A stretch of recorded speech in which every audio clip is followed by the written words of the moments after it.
pessoal, como é que vocês estão? A gente tá aqui pra gravar mais o MD Ensino Cast. Hoje a gente vai bater um papo aqui muito interessante, um papo aqui com a Melissa. Seja muito bem-vinda, Melissa. Prazer é meu, obrigado pelo convite. Tô muito feliz de estar aqui conversando com vocês. Vamos lá. A Melissa, ela é médica, formada na IMESCAM em 2000. Ela tem 24 anos aí de carreira.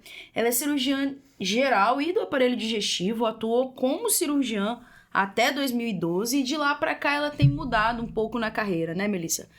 Tô na área de clínica médica e aos pouquinhos tem caminhado cada vez mais para a área de medicina integrativa e hoje faço consultório de medicina integrativa e uns plantõezinhos também de vez em quando, não é isso? É isso. Então, eu me formei em 2000 pela IMESCAM, né, a escola ali na Santa Casa de Misericórdia, de Vitória, e eu atuei e fiz depois a residência de cirurgia geral e do aparelho digestivo, e atuei como cirurgiã até mais ou menos 2012, quando eu comecei a questionar. Sempre começa assim, né? A gente começa a questionar e a vida tava... A vida como cirurgião tava mais difícil, né? Tava complicado.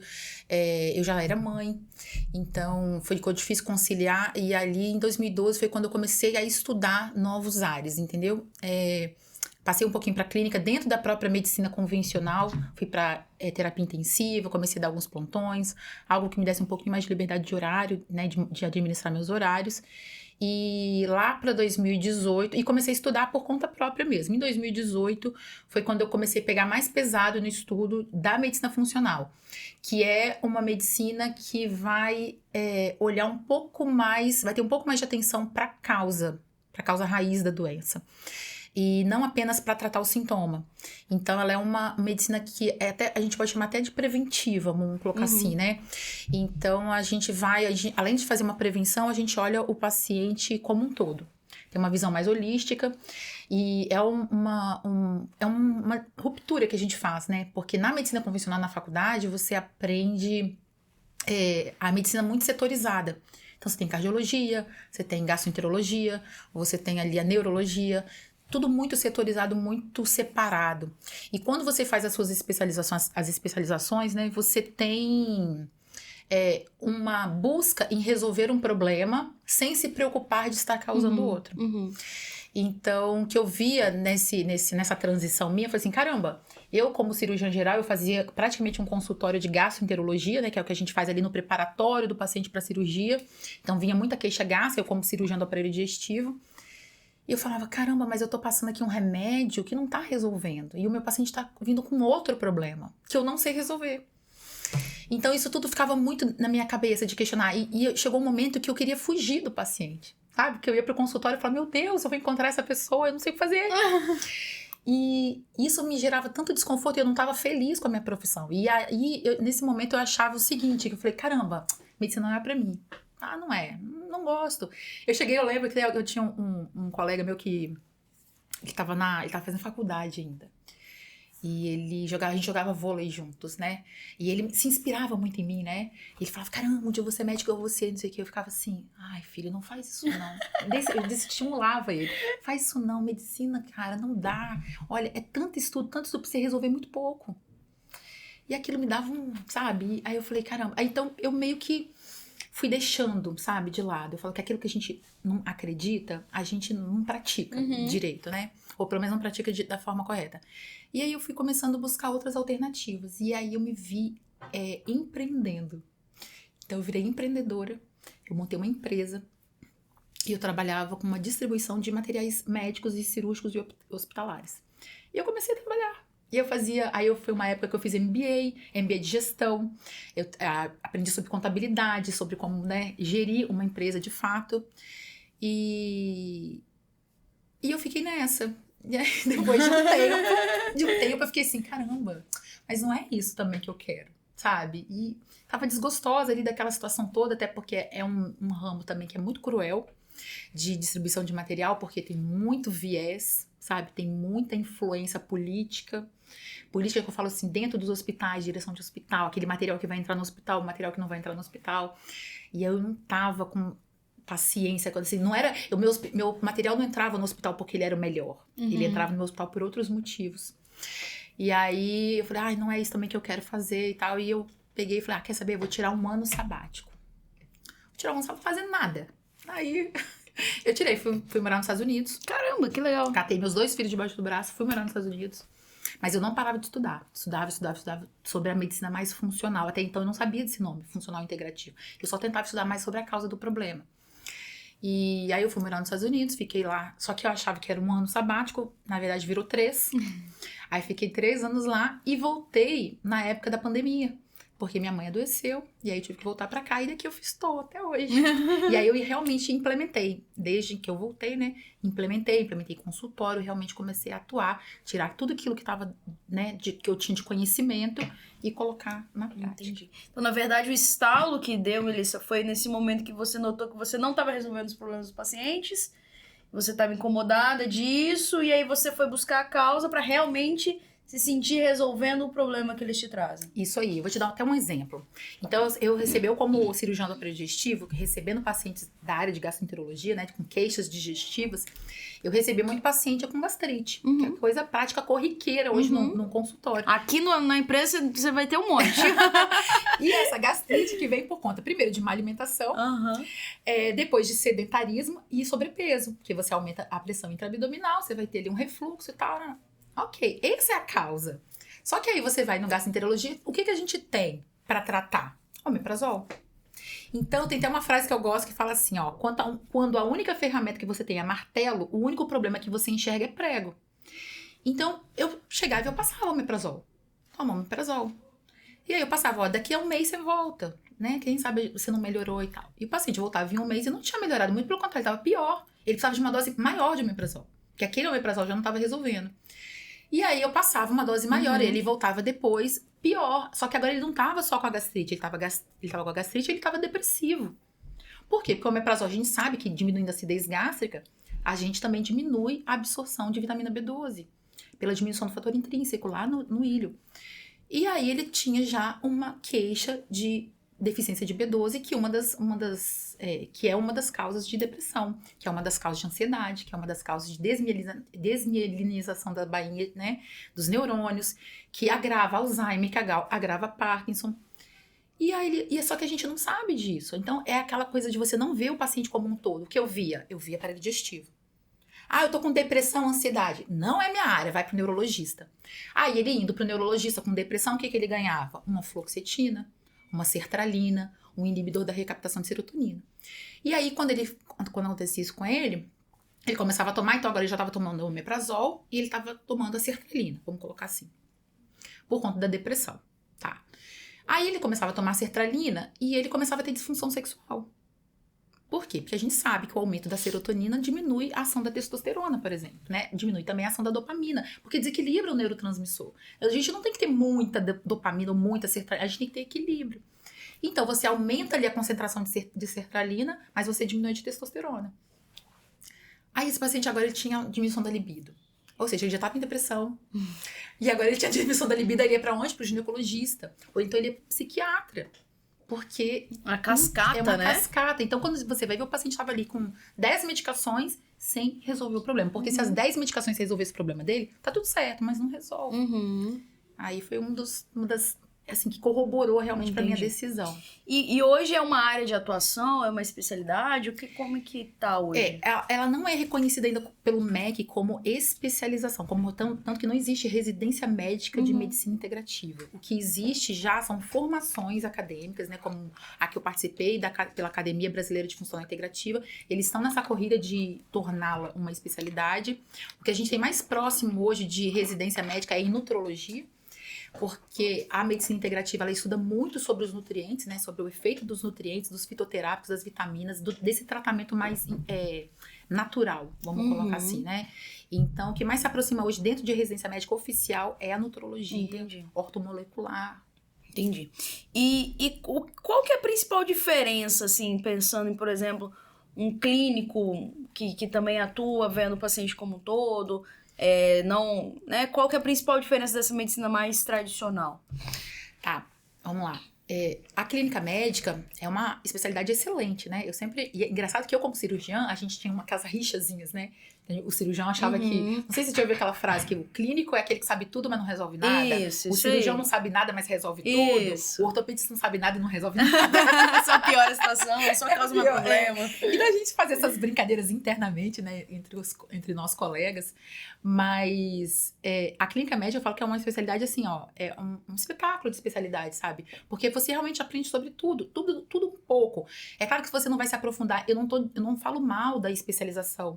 Eu acho que a especialização ela é necessária, mas ela tem um contexto diferente do que a gente está vendo por aqui. Assim, qualquer dor de estômago, gastroenterologista. Qualquer dor de cabeça, neurologia, sabe? Então, eu acho que antes de ir para a especialização, para a especialidade, a gente tem que tentar ver o que está acontecendo com o paciente por inteiro. Porque, às vezes, uma ansiedade que está culminando numa gastrite, ao invés de omeprazol, esse paciente precisa dormir melhor. E resolve o problema dele. Apenas dormir. Então, aí a gente tem aquela... Eu falo sempre, o ser humano, ele tá fugindo da dor em busca do prazer, né? Esse é um clássico. E nesse de estar fugindo da dor em busca do prazer, ele não só está em busca do prazer, mas ele quer um prazer imediato. Sim. Ele quer uma coisa rápida. Então, ele não quer... E aí, eu gosto de falar que a medicina integrativa não é para todo mundo. Porque... Alguns pacientes, eles não querem se esforçar. Que é uma medicina do estilo de vida. Eu vou falar sobre o estilo de vida com o paciente. Eu vou perguntar, como é que você tá dormindo, Ju? Você tem se exercitado? Tu vai pra academia? Como é que tá a sua alimentação? Tá comendo muita tranqueira? Né? Então, assim, como é que você tá lidando com o estresse? Porque tirar o estresse, você não vai tirar. Você tem que lidar bem com ele. Então, eu vou perguntar sobre isso, sabe? Eu vou perguntar sobre o seu intestino, sobre sua vida sexual. E o maridão, ou o namorado, como é que tá, né? Então... essa medicina do estilo de vida requer esforço e dedicação por parte do paciente. Então eu falo que assim, é um contrato meio a meio, 50-50. Eu vou fazer 50%, eu como médica, e o meu paciente tem que me entregar 50%. E a medicina convencional, que é o clínico geral que você perguntou, ele geralmente é 90-10. Então ele faz ali toda a anamnese, ele consulta o paciente, tá, parará, só que no final ele fica com aquela carga e com aquela responsabilidade de medicar. Ele precisa medicar, até porque a gente aprendeu que se a gente não medicar, o paciente sai sem nada, parece que a gente não tratou, né? Que a gente não fez nada. É angustiante, né? Infelizmente, isso é cultural da nossa medicina, né? E muitas vezes o paciente não precisa de remédio. E então, acho que essa mais é a diferença. A gente olhar mais pra causa raiz do que pro sintoma. É óbvio que eu tô preocupada com sintomas, sabe? Eu não quero que meu paciente saia dali achando que ele vai ficar com dor de cabeça. Ele me procurou por conta de uma dor de cabeça. E eu não quero, com certeza eu não quero que ele fique com dor de cabeça. E provavelmente eu vou medicá-lo também, porque a gente tem um mito, né, da medicina integrativa com relação à medicina convencional, é que os médicos convencionais acham que a gente é contra remédio. A gente não é contra remédio, a gente é contra o uso indiscriminado do remédio. Então, tem pacientes que vão precisar de omeprazol? Tem. Tem pacientes que vão precisar de estatina? Tem. Tem pacientes que vão precisar de uma antipirona, de um antialérgico? Tem. Mas aquilo precisa ter limitação. Tá, tudo bem, eu vou te passar aqui, ó, um analgésico pra sua dor de cabeça, mas eu tenho que investigar o que tá acontecendo. Porque senão você vai tomar analgésico o resto da vida, né? E infelizmente a gente sabe que os remédios, eles não são seguros para tomar a longo prazo, né? Muitos não são nem para curto prazo. Só que a gente sabe que o lobby hoje, a gente entrou em outro assunto, né? Mas a gente sabe que o lobby da indústria farmacêutica, a gente sabe que eles colocam medicação que eles quiserem no mercado, né? Sem ter estudo, sem ter comprovação de segurança, nem nada. E por que você acha que essa área tá ganhando cada vez mais espaço? Entre os médicos e entre os pacientes também, né? Entre os médicos, porque primeiro que o retorno é muito bom. O retorno de satisfação de você, porque eu acho que antes de falar em retorno financeiro, tá? O retorno de satisfação, a gente tem muita...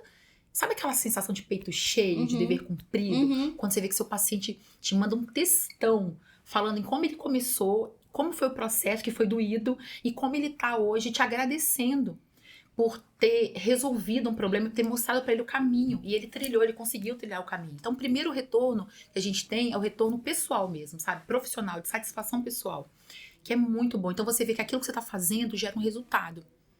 Eu não tô agora só prescrevendo um remédio e me escondendo do paciente, porque eu sei que ele vai voltar pior.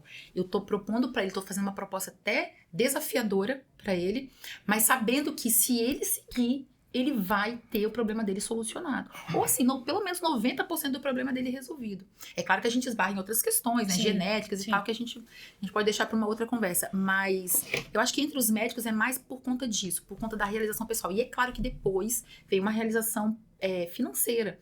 Uma consulta hoje de medicina integrativa, ela não consegue ter o mesmo valor de uma consulta de convênio, por exemplo, porque é uma consulta muito demorada. Então, hoje, se você marca uma consulta comigo, a gente vai ficar conversando pelo menos durante umas 2 horas.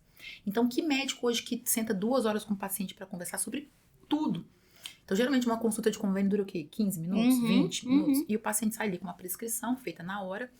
Então, assim, a minha consulta hoje, um exemplo só, né? Ela dura 2 horas. Depois dessas 2 horas, você não sai com a receita. Porque a gente fala assim, durante essas 2 horas eu tô fazendo a receita. Não. Depois dessas 2 horas, eu vou pegar todo o seu histórico e aí eu vou elaborar a tua receita com calma. Pensando. Porque ali, naquele momento da consulta, às vezes eu vou esquecer de alguma coisa, sabe? Esquecer de passar alguma coisa. Então, ali depois, eu vou com calma, eu vou estabelecer o teu tratamento, o que você vai fazer daqui pra frente e quando você vai retornar, se é que você vai retornar, enfim. Então, é uma consulta que agrega mais valor e, por isso, ela acaba tendo um retorno financeiro melhor. Pro paciente, Gil, eu só posso dizer que é porque ele tem resultado. Ele realmente tem resultado. Mas é aquilo que eu falei, o paciente tem que estar disposto. Então, a dor dele tem que ser maior do que a dor de mudar. Porque ele vai mudar. Não tem paciente que vai chegar para mim, que chega aqui, senta na minha frente, eu vou falar com ele. E aí? Quando é que a gente vai começar a mudar? E a gente tem diversas mudanças para propor para o paciente. Ele precisa pegar pelo menos uma. Porque às vezes eu sei que é difícil, né? Mudar hábito é difícil. Se fosse fácil, todo mundo fazia. Mas às vezes eu falo assim, caramba, olha, seu sono tá ruim, a alimentação tá ruim, você tá sedentário, você tá estressado, você tá brigando em casa, não tem como produzir, por exemplo, testosterona. Um homem chega com hipogonadismo, uma testosterona ali de 200, de 300, homem novo. O que mais tem no meu consultório hoje é um homem com hipogonadismo secundário. E aí eu vou dizer, caramba, não tem como, tá estressado, o cara, né? Ele não dorme bem, ele não come bem, ele não se exercita e ele tá estressado. Só que a atividade sexual tá ok. Aí eles não procuram, né? Tá tudo certinho. Só que a gente lembra que a atividade sexual, ereção, ela é a última coisa a piorar, a dar problema, né? A sinalizar pro homem que a testosterona dele tá baixa ou que tem alguma coisa errada acontecendo. Então, antes de ter uma deficiência ali, um prejuízo na ereção ou na libido, esse homem ele vai passar por problemas cardiovasculares. Ele vai aumentar a pressão dele, ele já vai estar tomando remédio para pressão, ou então ele vai entrar em depressão, ou então ele já vai estar ansioso, ou então ele já vai ter perdido força muscular, já vai ter saído da academia, ou então ele vai começar a ter múltiplas lesões, que às vezes é aquele cara que não faz academia, não faz nada, mas ele vai jogar um futebolzinho com os amigos lá toda sexta-feira, e aí ele vai se machucar, aí ele não consegue mais jogar, mas ele vai para tomar cerveja, e aí ele vai acumulando um monte de problema. Então assim, mas a libido dele ainda tá intacta, então ele acaba não procurando, ou achando que aquela testosterona ali tá tudo bem, porque... E a gente sabe que hoje o hormônio no nosso corpo que mais protege a célula cardíaca é a testosterona, tanto da mulher quanto do homem. Então a gente sabe que não só a célula cardíaca, como a célula prostática, né? Que é outro mito que a gente pode conversar também, que é sobre... alguns mitos assim da medicina convencional, que é achar que testosterona causa câncer de próstata, que terapia de reposição hormonal causa câncer de mama, câncer de útero, câncer de endométrio, de ovário, enfim. E aí a gente repõe a testosterona para esse paciente, depois de uma avaliação gigante, né? Pra gente excluir todos os outros, a gente repõe testosterona e a gente vê uma melhora. Só que adianta só repor testosterona? Não, eu preciso colocar esse paciente para malhar. Preciso colocar ele pra parar de beber, pra ele entender. Porque não adianta eu falar assim, olha, Ju, a partir de amanhã você não bebe mais. Você vai chegar, você vai sair daqui. E vai parar direto no boteco. Porque não funciona. Se você não entender, é igual psicólogo. Sim. Se ele não fazer o paciente achar o próprio caminho pra cura, não é o psicólogo falando o que ele tem que fazer, o que ele tem que achar. É o paciente que tem que achar o caminho cerebral dentro da mente dele, pra ele...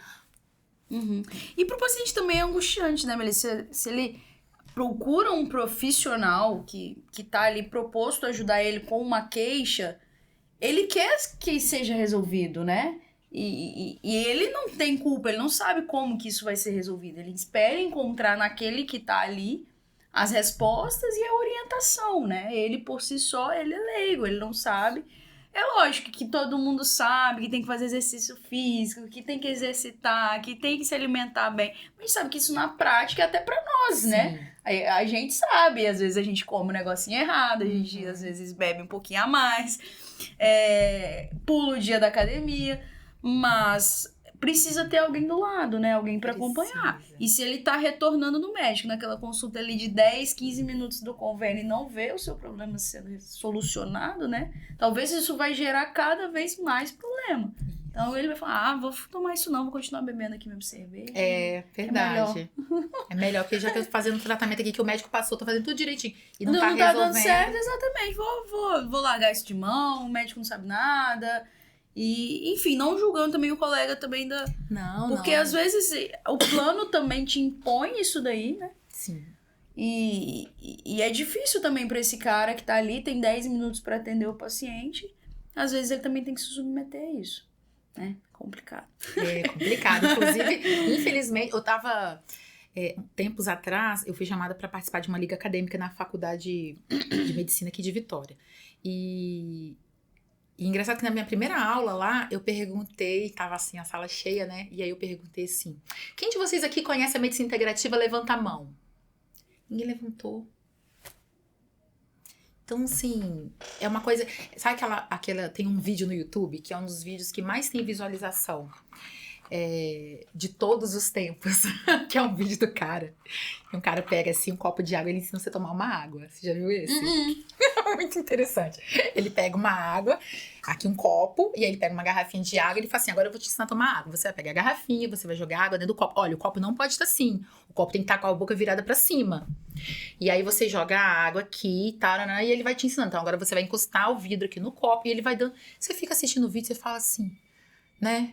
O que tá acontecendo, galera? Por quê? Mas é o óbvio. Às vezes o óbvio precisa ser dito. Então é claro que ali é uma sátira, né? Ele faz uma brincadeira e tudo.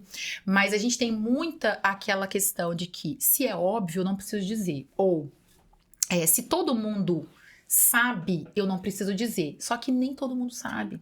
Então, às vezes a gente fala assim, não vou ficar falando disso na rede social, né? Não vou explicar pra ninguém que o resveratrol é maravilhoso, que tá presente na uva e no vinho, mas o álcool é tóxico.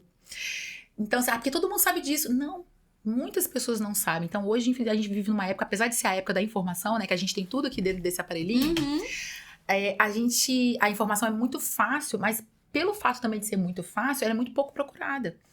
Então, as pessoas hoje não têm... Elas têm acesso, mas elas têm pouco interesse pela informação. Então, muitas pessoas, assim, quando procuram a medicina integrativa, elas já estão com um nível de consciência um pouco melhor. Legal. Então, até porque é uma consulta mais onerosa, né? Então, ela não vai se submeter a alguma coisa que é muito mais custosa, em termos se ela já não pesquisou minimamente, pelo menos por aquilo, para saber assim, eu vou ali, porque eu acho que ali eu vou achar a causa do meu problema e vou achar a solução. E uma crítica que a medicina integrativa recebe, assim, é em relação à evidência científica, né? Você pode contar pra nós da onde que vem a evidência da medicina integrativa, se tem evidência, como é que é? Ok, vamos lá. Hoje, a medicina moderna, né, da era moderna, que vamos colocar assim, depois de 1900 para cá, ela é toda baseada em artigos científicos. Só que não era assim antes. Né? Então, se a gente for pegar de 1900 para trás, a medicina era muito mais baseada na sua prática clínica do que em estudos oficialmente feitos por certos patrocinadores e certas empresas, como é feito hoje.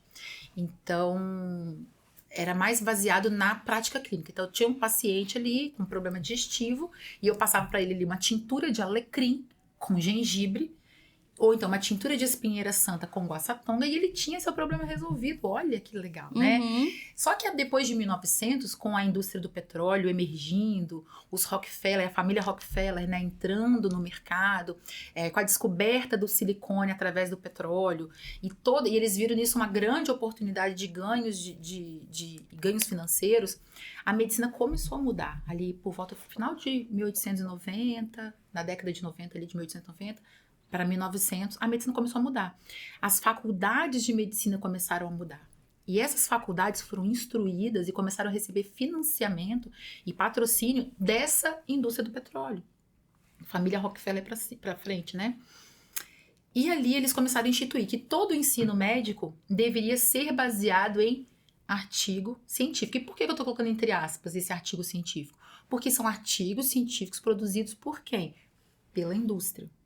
pela indústria de alimento ou pela indústria farmacêutica. Na época não era nem a indústria farmacêutica em si, porque ela era muito pequena. Na verdade, era pela indústria petroquímica, que injetava milhões e milhões e milhões nas faculdades de medicina. Então teve tem uma história até de que as faculdades que não seguissem essa linha, porque muitos foram contra, né? Na época, muitos foram contra. Então, as faculdades que não seguiam essa linha, elas não iam receber nenhum tipo de patrocínio.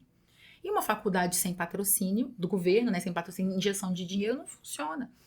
Então, o ensino começa ali a ser um pouco enviesado.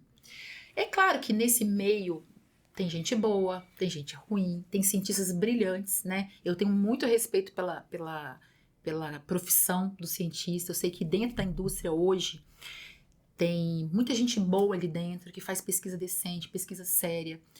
Mas tem os que não fazem. Tem uns que fazem pesquisa destinada aos interesses da indústria. E tá tudo certo até, tá, sabe, Ju? Desde que isso fosse claramente exposto. O que acontece, que a gente vê hoje, é que é muito velado. A gente tem que ver lá nas entrelinhas, lá no finalzinho do estudo, que aquele estudo foi financiado pela Bayer, que aquele estudo foi financiado pela Pfizer. Inclusive, esse livro aqui é um livro sensacional, vale muito a pena ler. E ele foi escrito pelo Peter Ghosh. O Peter Ghosh, ele foi um dos criadores da Cochrane. E aqui nesse livro todo ele descreve como funciona uma liberação de medicamento. Livro, né? Chama Medicamentos Mortais e o Crime Organizado. Caramba. Então, depois que ele sai da Cochrane, né, ele faz esse livro, ele escreve esse livro e ele vai descrever ali como que funciona realmente a coisa. Você já viu um documentário da Netflix, chama Painkiller? Que ele mostra a introdução da oxicodona nos Estados Unidos. Eu não sei como é que é o nome aqui no Brasil. Eu vi esse documentário, mas eu não assisti. Nossa, mas assim, assista. Assista, mas você toma um draminha antes. Ixi, eu esqueci o nome em português que tá lá. Eu não sei também o nome em português, mas em inglês chama Painkiller. Se colocar no Google, Painkiller, vai e coloca oxicodona, documentário, vai achar ali o documentário, tá na Netflix. É um documentário excelente que ele vai mostrar ali como que foi a implementação, a validação para a droga entrar no mercado, o lobby que foi feito com o governo, indústria farmacêutica, agência liberadora de medicações, que é o CDC lá que é o FDA, desculpa, nos Estados Unidos, né? E como que foi um marketing instituído assim, hiper pesado, hiper mega pesado, para que os médicos, ameaçando médicos para prescreverem medicação. E aqueles que prescreviam ganhavam o quê? Ganhavam bônus, ganhavam viagens, ganhavam dinheiro em espécie, desde que eles prescrevessem, quanto mais melhor, sabe? Então, às vezes, tinha representante da indústria farmacêutica batendo na porta do consultório do médico e falando assim, vem cá, o que está acontecendo? Você não está prescrevendo medicamento? Porque tá algum problema ameaçando o médico. Então, só que isso a gente vê até hoje, só que de uma forma mais bonitinha, né? Então, a gente vê aqui médico indo para Cancún, médico ganhando passagem para congresso na Europa. Por quê? Porque tá usando a medicação. Assim, é feio falar? Mas é a realidade. A gente vê isso acontecendo o tempo inteiro. Isso não é de graça. Então, um estudo científico para sair, ele precisa de investimento. E hoje, como que eu vou fazer para investir milhões de reais num estudo para dizer para você, Ju, que a planta gengibre, que é uma raiz, é muito melhor do que se você tomar omeprazol? Quem vai custear isso? Ninguém vai custear. Então, realmente tem uma carência de estudo científico dentro da medicina integrativa, dentro da fitoterapia, dessa terapia mais natural? Tem. Não, você nunca vai encontrar assim, por exemplo, igual ômega 3. Ômega 3 é essencial no tratamento da depressão.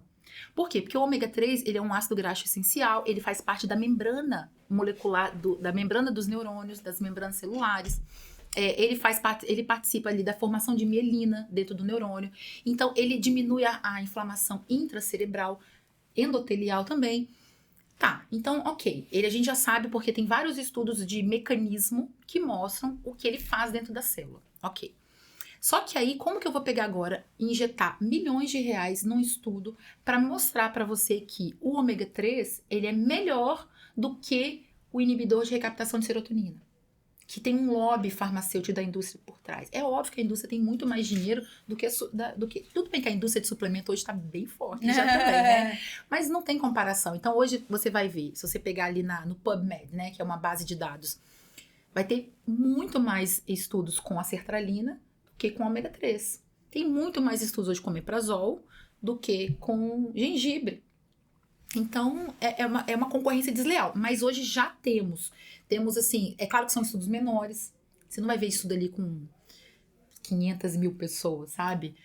Mas você vai ver estudos menores, às vezes, e mecanicistas também, sabe? De mostrar o mecanismo. E a gente vê na nossa prática clínica que aquilo funciona. E não traz risco. Então, se não traz risco, por que não? Por que não? Eu também tenho esse pensamento assim, né? Os riscos são baixos. Inclusive, quando me perguntam sobre... por exemplo, né? Nunca aconteceu, mas às vezes me perguntam... o que você acha de tomar gengibre que eu tô com dor no estômago? E vai fazer mal? Não, toma. Você vai se sentir melhor? Toma. Então toma. Acho que eu também não vejo problema em relação a isso. Não é um problema em si total, né? Melissa, em relação ao perfil de pacientes...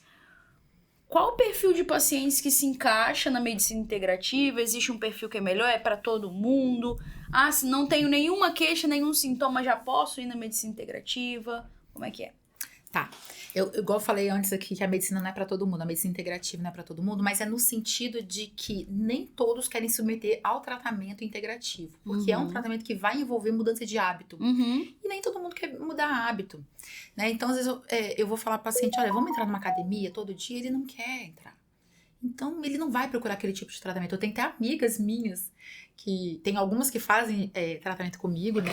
Colegas minhas de faculdade, que fazem tratamento comigo e outras que falam assim, ai, Melissa, eu não vou em você não, porque eu sei que você vai me tirar isso, me tirar aquilo, então eu não quero perder minha liberdade. Você fala assim, eu não quero perder minha liberdade. Aí eu até brinco com elas, que eu falo assim, olha, você vai perder sua liberdade se você continuar com hábitos ruins, porque é aquela coisa, né, poxa, eu posso tomar meu vinhozinho de vez em quando? Posso, eu tô desinflamada, eu tô tranquila, eu não tenho problema hepático, então eu tenho liberdade. Agora, a partir do momento que eu tenho uma vida desregrada e eu chego ali na frente, ali nos 45 anos, já com o fígado todo problemático, sabe? Com função renal ruim. Aí sim eu vou perder minha liberdade. Porque aí eu realmente não vou poder fazer nada, nem abrir sessão. Então hoje a gente pode abrir sessão. Eu falo que o vinho é tóxico, né? Pro intestino, apesar do resveratrol, mas ele é maravilhoso pra alma. Então, assim, você chega ali, né, tá com seu marido, tá com um amigo, tá com amigos ali, você toma um vinhozinho ali, tá ótimo, sabe? Depois seu corpo tá tão em dia, tá tão tranquilo, que depois você consegue detoxificar ele tranquilamente. Mas o perfil de paciente é aquele paciente que realmente ele já tentou na medicina convencional, né? O que chega pra gente assim, é aquele que já tentou de tudo, e ele não viu resultado, ele não vê solução, e ele só piora, e ele tá com a qualidade de vida dele cada vez pior, e é aquela, quando a dor de viver daquele jeito é maior do que o esforço que ele vai ter que fazer para mudar hábito, ele vem. Então ele tá realmente disposto. Acontece muito com paciente de doença autoimune, que eu atendo muito, um dos meus carros-chefes no consultório é a autoimunidade. Que a autoimunidade, pela medicina convencional, é vista como uma doença em que eu tenho que suprimir meu sistema imunológico. Eu tenho um sistema imunológico exacerbado na autoimune, que está ali atacando as minhas próprias células, né, dependendo da localização do órgão. E o médico convencional, ele tratando a autoimune, ele vai suprimir o sistema imune. Então, ele vai passar um metotrexato, ele vai passar imunoglobulina, e ele vai suprimir, ele vai passar imunobiológico, né, e vai suprimir. Só que nessa supressão, o paciente vai ter diversos sintomas, é muito efeito colateral. E ele não aguenta viver, ele consegue no início, mas como é que vive 10 anos dessa forma? Então, o paciente totalmente debilitado, com a qualidade de vida no chinelo, e aí ele ouviu dizer que a medicina integrativa pode resolver o problema dele. Ouviu dizer que a medicina integrativa tem uma outra solução para aquilo, né? Diferente do que ele está fazendo hoje. E ele vai lá ver qual é, porque a dor dele é muito grande. Então, é um paciente que, quando ele chega pra gente, a gente vai explicar. Eu explico para ele, olha, a origem da sua doença é o sistema imunológico. A base onde que a gente tem o maior número de células imunológicas no corpo? Intestino. Então, vamos começar pelo intestino? Tá bom, vamos. E aí eu começo o tratamento limpando a dieta, e eu começo melhorando o epitélio intestinal. É isso. O tratamento inicial para doença autoimune é isso. Depois a gente vai seguindo os outros steps. Já no primeiro, Ju, ele já volta assim, ó. maravilhado, porque ele já melhorou muito a qualidade de vida dele. Muito, muito, muito. Então, ele já diminuiu a dose ali do metotrexato, ele já diminuiu a dose do corticoide, ele já melhorou aquele monte de infecção que ele tinha, porque são infecções recorrentes à vida do autoimune, ele já melhorou as dores com suplementação, que são coisas naturais, com vitamina, com mudança de estilo de vida e tal.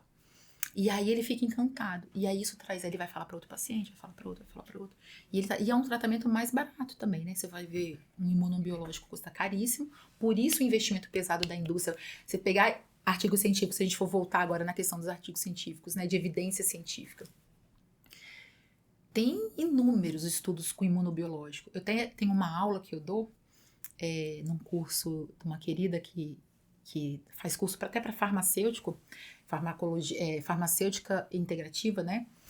E eu dei uma aula lá e eu falei no curso o seguinte: tem um estudo impressionante que ele vai comparar o uso do imunobiológico com a curcumina. Curcumina que é extraída da cúrcuma do açafrão, da raiz mesmo, do rizoma. E ali ele faz um comparativo. Então a gente sabe que na doença autoimune a gente tem diversos marcadores inflamatórios alterados. Porque aquele sistema imunológico está alterado, está exacerbado, começa a produzir citocinas inflamatórias, aquilo chuvera dentro da corrente sanguínea e o paciente começa a ter sintomas inflamatórios. E aí, quando você pega um imunobiológico, esses sumabs da vida, né? Que é mais ou menos a terminologia deles assim, eles sempre vão atacar uma dessas citocinas. Então, você vai ver, um imunobiológico vai atacar o interferon alfa. O outro vai atacar o TNF-alfa. O outro vai atacar a interleucina 6. O outro vai atacar mais a interleucina 10. E assim sucessivamente. Então, dependendo da doença imunológica, da doença autoimune, então vamos supor, uma artrite reumatoide, que eu sei que ela tem mais elevação de interleucina 6 do que das outras. Então, eu vou usar um tipo de imunobiológico. Ok. Então, a lógica da medicina convencional é essa. Do tratamento convencional de autoimunidade. Aí vem a medicina integrativa, e nesse estudo ele faz uma comparação com a curcumina. Quando ele joga a curcumina em doses ideais, e aí vem a questão da dose. Quando ele joga a curcumina em doses ideais para a gente atingir uma concentração terapêutica dentro da corrente sanguínea, a curcumina ela ataca todas as citocinas inflamatórias. Todas. A 6, a 10, o TNF-alfa, o interferon gama, todas. Ela... Aí você fica pensando assim, caramba, ela custa R$100. E o interferon é 1.000 e tantos reais, né? O imunobiológico, né? Então, aí você fica assim, mas por quê? Por que isso não é falado? Por que isso não sai na mídia? Por que isso não sai nos guidelines? Por que nas sociedades médicas não pregam? Porque todas elas são financiadas pela indústria farmacêutica e não vende. E a indústria farmacêutica tá errada? Tá não. Tá errada. Você tá fazendo o papel dela, né? Errados somos nós. Que a gente fez um juramento ali, de que a gente ia trazer o melhor pro nosso paciente, e a gente se vende, sem saber que tá sendo vendido, que tá se vendendo, na verdade, né? E a gente fica ali, a gente recebe um representante da indústria dentro do nosso consultório, que vai te ensinar a usar a droga que ela acabou de colocar no mercado. E vai falar, você vai fazer assim? Você que estudou tanto, você vai pegar um representante que teve um treinamento de 15 minutos e vai te dizer como você tem que usar a droga. Como assim? Tem alguma coisa errada nisso. No mínimo, você tem que se sentir desconfortável, sabe? Acho que é o mínimo possível, assim. Você, como médico, tá ali e fala assim... E eu sentia isso, sabe? Que eu recebia no meu consultório e falava assim... Quem é ele? Um pouco de soberba, sabe? Também. Mas que eu falava assim... Quem é você, né? Quem é ele? Eu estudei tanto. Agora eu tô sendo orientada por um representante aqui pra dizer o que eu tenho que fazer... Tem alguma coisa errada. Isso quando você vai estudar, você acha, né? Que é follow the money, né? Você vai achar. E, Melissa, realmente dá pra curar a doença com a suplementação? Depende da doença, sim. Então, vou te falar de uma que eu recebo bastante, que é a depressão. Que tá tendo um boom, né? De depressão. Tá crescendo bastante. Depois da pandemia, então, muitos casos de depressão, principalmente por conta de síndrome pós-Covid. Mas a depressão é uma que ela é multifatorial, é uma doença complexa, multifatorial, só que algumas delas têm causas muito bem definidas. E quando o paciente chega num psiquiatra com depressão, ele vai medicar o paciente ali, né, com o que ele tem. E raramente você vê um psiquiatra solicitando exames. E algumas depressões, elas são... Facilmente, quando você pede exame do paciente, facilmente você consegue detectar ali níveis baixos de vitamina D, que é uma das causas de depressão, e níveis baixos de vitamina B12. Então, alguns pacientes podem ser facilmente mesmo, assim, ó, é só você repor, ele sai da depressão. Então, pacientes que às vezes eles precisam de uma dose maior, porque a gente tem uma condição, a mesma condição que a gente tem de resistência à insulina, a gente pode ter de resistência à vitamina D. Que a gente tem uma malformação do receptor de vitamina D, em que a molécula de vitamina D ela tem uma dificuldade de se acoplar no receptor. E ali aquele paciente ele não vai precisar de 50 nanogramas ali de vitamina D na corrente sanguínea. Ele vai precisar de 100, de 150, sabe? De 180, de 200. E as pessoas se assustam que a vitamina D vai puxar cálcio, e esse cálcio pode se depositar em artéria, mas aí a gente tem a vitamina K, que é o GPS do cálcio dentro do corpo, né? Eu costumo falar que ela vai direcionar aquele cálcio para dentro do osso.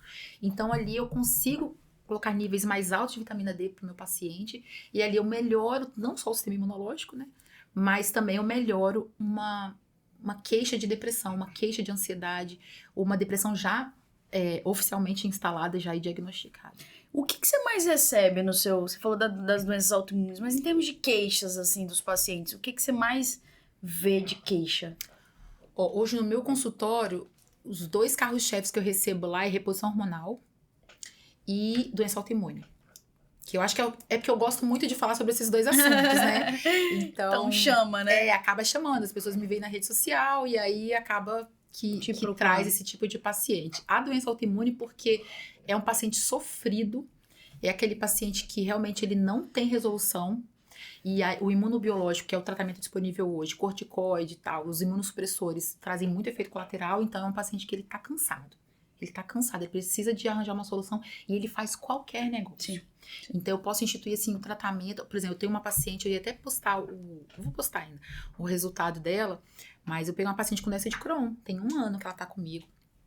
E ela chegou desesperada, ela não tinha mais o que fazer. Sabe? Ela falou, já fiz tudo. E a doença autoimune, como ela é uma doença do sistema imunológico, que no caso da doença de Crohn tá atacando o intestino, mas que depois ela vai se transformar em outra doença autoimune. Então, assim, se transformar não, né? Ela vai agregar. Então, é aquele paciente que ele começa com uma doença de Crohn, depois ele vai ter uma doença de Hashimoto, depois ele vai para uma esclerose múltipla, porque a doença tá no sistema imunológico, ela não é do intestino. Né? Então, uma doença de Hashimoto, ela não é uma doença da tireoide, é uma doença do sistema imunológico. E se eu não resolvo, como a maioria dos endocrinologistas hoje, se você for numa doença de Hashimoto, e você for no endocrinologista, ele vai olhar seus níveis de hormônio tireoidiano. Aí ele vai olhar aqui, vai ser o TSH, vai ver seu T4, e vai falar assim, tá tudo bem, você não tem hipotireoidismo ainda. Você vai ter. Então, quando você tiver, você volta aqui. É isso, Ju. Você pode ir em qualquer desses, qualquer um. Você vai ouvir a mesma coisa. Enquanto isso, sua tireoide está sendo atacada. Seu sistema imunológico está lá, ó, destruindo. Você vai fazer ultrassom, tá lá, ó, tireoide heterogênea. Já tem destruição. Tá lá destruído. Mas seu marcador ainda não subiu. Tá bom, mas já tem destruição. Ou então seu marcador subiu, mas está estável. Mas continua destruindo. E aí, o que eu vou fazer para parar essa destruição? Tem como parar? Tem. Tem como parar a ponto de que eu não chegue a ter hipotireoidismo? Tem. Mas ali ele espera o paciente ter hipotireoidismo para ele saber tratar, porque até então ele não sabe tratar. Uhum. E aí, depois que o paciente tem hipotireoidismo, o que ele vai fazer? Ele vai dar o hormônio tireoidiano. Aí ele acha que ele tá tratando alguma coisa, mas também não tá. Ele só tá tratando um sintoma, que é o hipotireoidismo. Mas a tireoide continua sendo atacada. E nem que ela está sendo atacada, você tem ali uma chance de adquirir um câncer, né? A gente sabe que a doença de Hashimoto, por exemplo, ela é uma predisposição, ela aumenta o risco de câncer da tireoide. E assim, adquirir outras novas autoimunes, né? E qual foi a outra que você me perguntou? Foi da... e a da reposição hormonal. Isso. Da reposição hormonal, eu recebo muito porque hoje a gente tem uma resistência muito grande dos ginecologistas de fazer reposição hormonal em mulher. Primeiro porque teve um estudo lá nos idos dos anos 90, que chama WHI. Esse estudo WHI, ele recrutou milhares e milhões de mulheres, né? E ele começou a dar hormônio para essas mulheres para ver como é que elas iam evoluir ao longo dos anos. Só que o hormônio destinado ali foi o Premarin, que é um hormônio extraído da urina de égua prenha, que é um hormônio sintético. E aí eles começaram a dar e o estudo precisou ser interrompido, porque as mulheres estavam começando a ter AVC. Muito AVC, eles interromperam o estudo, soltaram isso na mídia. E pronto, gerou um pânico geral de hormônio. Então, hoje as mulheres, elas têm pânico de tomar hormônio, né? As que recebem esse tipo de informação. E os médicos também, de passar o hormônio. Então, eu recebo pacientes no meu consultório que querem fazer reposição hormonal, mas o ginecologista delas não passa. Ou seja, elas já estudaram, porque hoje elas têm acesso à informação, elas viram que não é bem assim, elas viram que o hormônio tá fazendo, ela tá sentindo falta do hormônio no corpo dela, então ela sabe que eu faço a reposição hormonal com hormônio, é óbvio, né, isomolecular, bioidêntico, não uso hormônio sintético, mas a mesma estrutura molecular do hormônio que ela produz. E também mulheres que querem fazer reposição antes da menopausa, porque a gente sabe hoje que o índice de doença neurodegenerativa na velhice, vamos lá, depois dos 70 anos, ele diminui quando você começa a reposição antes da menopausa. Antes mesmo de entrar na menopausa. Então, vou colocar ali nos 10 primeiros anos antes da menopausa, que é o climatério, dos 40 aos 50, a idade média da brasileira é 50 anos, né, para entrar na menopausa. Então, ali dos 40 aos 50, ela já começa a ter declínio desses hormônios. Como ela tem o declínio, mesmo que ela não tenha tanta sintomatologia, mas ela já tem também diminuição dos receptores, porque o corpo pensa o seguinte, por que eu vou produzir proteína, né, que o receptor é uma proteína, para fabricar esses receptores se eu estou tendo uma queda desse nível hormonal? Então, começa a cair o número de receptores nas células em geral. Então, quando começa a repor logo esse hormônio, eu evito essa queda. Então, a mulher, quando ela vai chegar aos 50 anos, ela chega com um número de receptores bons. E aí, isso, mais pra frente, lá pros 70 anos, ela diminui drasticamente o risco de doença neurodegenerativa. Legal, hein? Pô, bacana demais. Melissa, pra gente já caminhar assim mais pro final, o que você acha que precisa mudar hoje para que mais pacientes tenham acesso, para que mais pacientes se beneficiem da medicina integrativa? Primeiro de tudo, Ju, que eu penso, e é meu sonho, é colocar isso dentro da faculdade. Sabe? Colocar isso como uma cadeira oficial mesmo. E que as faculdades de medicina, elas tenham uma atenção, tenham mais carinho com a nutrição, que a gente hoje não sabe nada de nutrição dentro da faculdade, né? A gente não sabe nem como a nutrição pode ajudar a resolver um problema e nem como a nutrição atrapalha, né? Como ela pode causar doenças, né? Como uma dieta ruim pode causar problemas. Então, eu acho que o primeiro de tudo é uma conscientização mesmo das faculdades de medicina, e implementar isso dentro, porque para que o médico que saia dali, pelo menos ele saiba que aquilo existe. Porque hoje a maioria dos médicos não sabe nem que existe uma outra forma de tratar o paciente. Eles só enxergam a indústria farmacêutica, eles só enxergam o remédio. Então, quando eles veem um problema, na cabeça deles estão raciocinando, qual o remédio que eu vou dar? Qual o remédio que eu vou dar? Sendo que às vezes não precisa de remédio nenhum. Porque não existe, no seu corpo, ele não tem insuficiência de omeprazol, né? Você não tem deficiência de Venvance. Se não existe ali uma carência nutricional de sertralina, o que você está precisando é devolver ao corpo algo que ele precisa para funcionar bem, porque a nossa célula é perfeita, né? As nossas células, elas sabem o que fazer, desde que a gente dê insumo para que ela possa trabalhar. Legal, legal demais. Melissa, muito obrigada. Quer dar um recado final? Aonde te achar nas redes sociais? Qual que é o seu Instagram? Enfim, o que você tiver aí pra galera te achar. Tá, quem quiser saber mais sobre esses assuntos, eu tô sempre falando nas minhas redes sociais. Meu Instagram é @doutora, né, DRA.Melissa Cunha, tudo junto. E podem me mandar mensagem, podem me mandar direct. Às vezes eu faço umas enquetes lá, Legal. às vezes eu abro umas caixinhas de pergunta. E eu tô sempre bem aberta a responder e ajudar o máximo de pessoas possível e levar essa informação para que as pessoas pelo menos saibam que existe uma alternativa. Legal. Melissa, muito obrigada pela sua presença aqui. Muito legal bater esse papo. Até pra gente desmistificar, né, essa questão da medicina integrativa. Muito obrigada. Obrigada a vocês. Pessoal, muito obrigada pela presença de vocês até aqui. Lembrando dos nossos cursos que estão abertos aí. Nosso MD Plus, curso online, totalmente online, com todo o conteúdo que você precisa aí para seguir a sua carreira com cuidado no paciente grave. Qualquer dúvida, manda pra gente, deixa seu comentário. Se deixar comentário aqui, a Melissa responde também, né, Melissa? Tanto no YouTube quanto no Spotify. Um abraço e até a próxima.